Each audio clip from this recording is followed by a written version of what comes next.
Welcome back. Jermaine Jackson says that if his brother Michael had been found guilty of child molestation, he would have helped him leave the country. He makes that statement in his new book, You Are Not Alone, Michael Through a Brother's Eyes. Jermaine, you're back home here in L.A. First of all, let's clear up one thing. Thank you. Good. That's not what I said. They need to read the book, and this is what has been going on from the media all along. And wherever you go, this is brought up. After yes. watching my brother being handcuffed, after knowing child services cleared him, after knowing that the FBI investigated him, they had nothing, and then 9 counts of what? And then when he fell and he went to the hospital, the judge said if he's not back here in 45 minutes, we're going to throw him straight in jail. So me being a brother, hearing all of this, saying he's not going to get a fair trial. What I was thinking, rationally or irrationally, that was my plan before a verdict. So I remember that day Michael went to court in his pajamas and he was so frail. Yeah, but for the judge to say we're going to throw him in jail, that's what I'm thinking. This is what they want to do. Did you actually have a plane? Did you have a plane standing by? You had a plane standing by. Yes. Because what happened was I prayed and prayed and prayed, and then I called Tom Mesereau, and he said, Jermaine, we're going to be fine. And I trusted the system. Did you ever tell Michael? No, never. And how were I you told going no to? one. When he was at the hospital, were you going to try and spirit him away? Or? See, what's most important here is we lost a brother, and there's a trial coming up.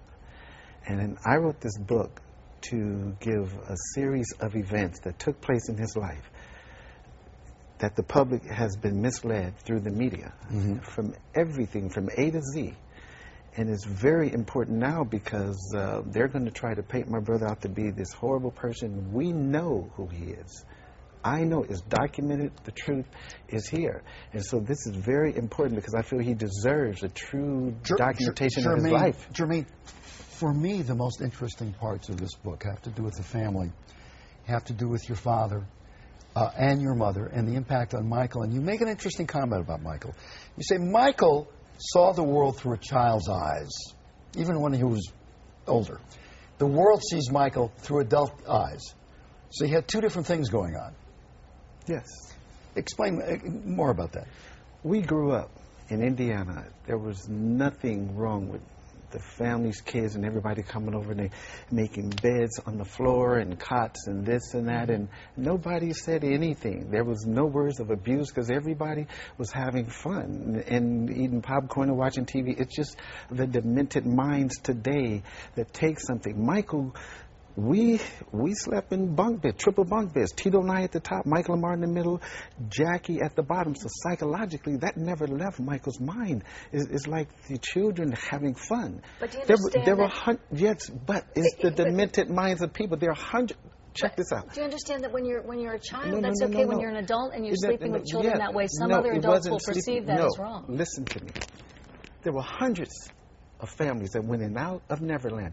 Not they trusted Michael with their kids, and no one said anything.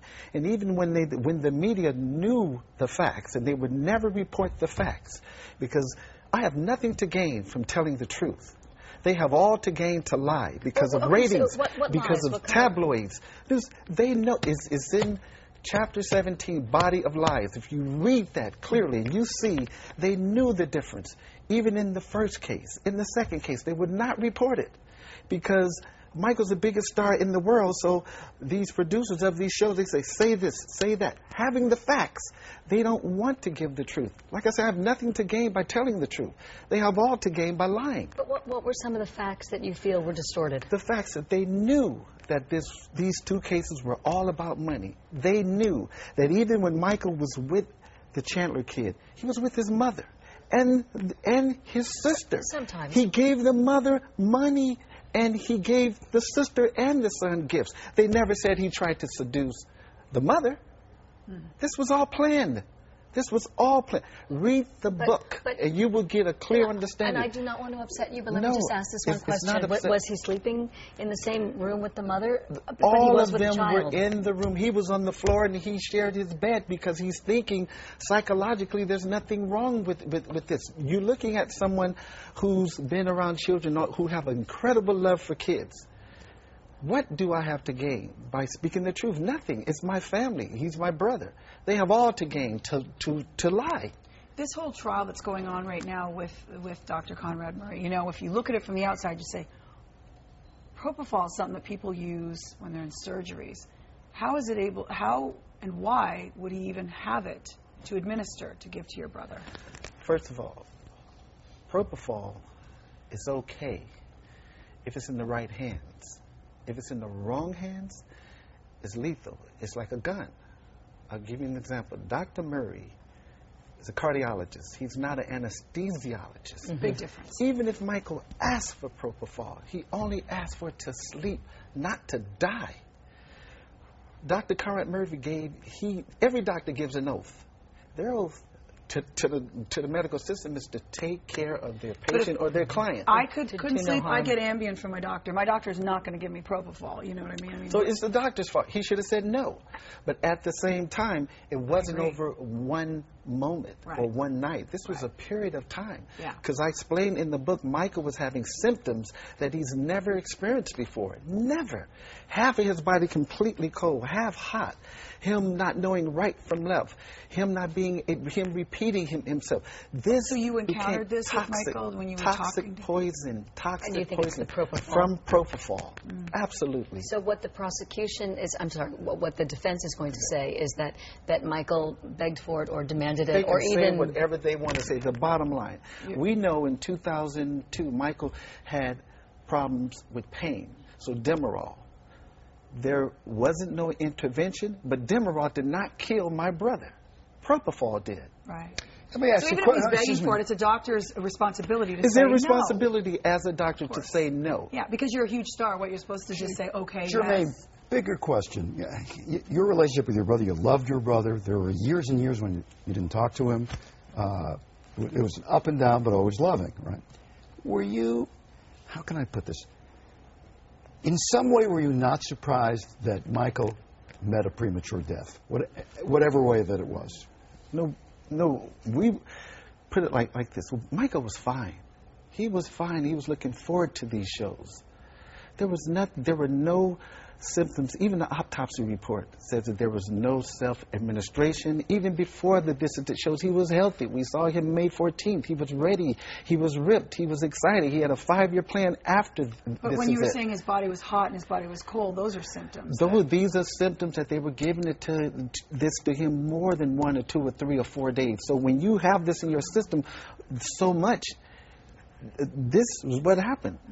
He was toxic poison. He was dead before he was dead. He was walking dead. Steve is asking, did you somehow see that coming? No, it sounds and like you certainly did not. No, because it came from the doctor. Demerol did not give him those symptoms. So was Demerol, because I know your family had concerns. Demerol was 2008. Yeah, your family had concerns with Michael and some prescription drugs before, so that was in 2008? That was in 2002. Michael asked for Demerol because of excruciating pain from the Pepsi burn and a fall that he had in Germany. The hydraulics gave way and he fell on his back. Excruciating pain. Since then, Michael's been fine. He's been healthy. And for them to try to paint him out to be a drug addict, all right, Jermaine, that ain't going to work. This gets to the point of your real concern now. They're impaneling the jury today. They're supposed to have it by the end of the day. Your fear is they won't be trying Dr. Murray, they'll be trying your brother. Is that accurately stated? I really don't know. We have a lot of questions as a family. We want to trust the system at the same time. I have a problem with involuntary manslaughter. I've watched these shows. All is not enough because it's not going to bring Michael back. Even if he did life or whatever. We lost a brother. Put aside Michael Jackson. We lost a brother. It hurts. We have Latoya on. And she was talking about when she found out. Where were you when you found out the news, and who told you? I was in Pasadena. Larry King called my wife, and he said, "Did you know anything about Michael being rushed to the hospital?" So I said, "No." So then I... Are you friends with Larry King at least? Or yeah, like, yeah. No? Okay. Yeah, we're buddies. We go watch the games and stuff. And then 45 minutes had gone by, but I immediately called my mother. She said, "I'm on my way to the hospital." And so then I hung up with her, and I spoken to Janet, and I spoke to my attorney, Joel Katz. After that, 45 minutes, I called my mother back, and to hear her say he's dead. God, poor mother. It was the most horrible tone in her voice. So I'm rushing across from Pasadena to LA. As I get closer to Westwood, I see the helicopters flying in the sky. Are you driving? No, my wife was driving, and I see the helicopters flying in the sky, and it taped off. And then I go in, and I go see all of Michael's people in the corridor on the left, and I go directly to my mother. She's sitting there in a daze with her glasses on. So I hug her. I go to the restroom, and me and Randy have a little meeting in the restroom, and we said, somebody did this. We see LaToya. We all walk down the corridor to see Michael. We walk into this room, and there he is, laying lifeless. Horrible. On any level, Jermaine, I know this is very upsetting for you, but on any level, do you feel a little guilty that you didn't inject yourself more into this situation at all as a brother? We can say that, but the thing about it, we knew he was strong. We knew his upbringing from the beginning. We came out here as a family, and we're a family, not a business. So we knew he was strong. He had the same upbringing I had as Jackie and all the rest of us. We did everything we could to make sure that he knew that we were his loved ones, because there was the other circle trying to push us out and become the family, become his mother's father, his sister and brother. I wrote this book because I wanted the world to know the human side of Michael, who he was, who he is, who this family is. Writing this book, reading all the crap that's been said about us. We never read these things when they were out. And I couldn't believe the lies. We come from humble beginnings. There are moments, in the book, not as dramatic, but for instance, you talk about how you like to sing Christmas carols, but you were Jehovah's Witnesses, so you weren't able to celebrate Christmas, yet you liked the Christmas carols. You talk about, at one time, you had a deal with L.A. Reid and Babyface, okay? Yeah. You can do an album with them, and suddenly they're not paying any attention to you, right? Yes. Just talk about that for a minute. There was a song called Word to the Bad. And during the time it came out, I did, let's back up before that. Michael had gone to the hospital, so I rushed down there, and my mother was out of town, my father was gone, so I sit in a chair with him, and I fell asleep till 4 in the morning, and I was talking to him, and I was telling him how excited I was to get Ellie and Babyface to work with me, and I wanted them to be like Quincy was to him, and we talked about all these things, and I said, I'm getting ready to go to Atlanta, and I'm going to move my family there and everything. So he said, well, just make sure you do your own melodies and write lyrics with them. And I said, fine. And so when I got there, I'm sitting there for 93 months, which is not 90 days, there in California working with Michael. And you didn't know that? You didn't know they were... No, yeah. I didn't know this. And so they wrote this song, It Ain't About Your World, this whole hook and everything. They had the hook written.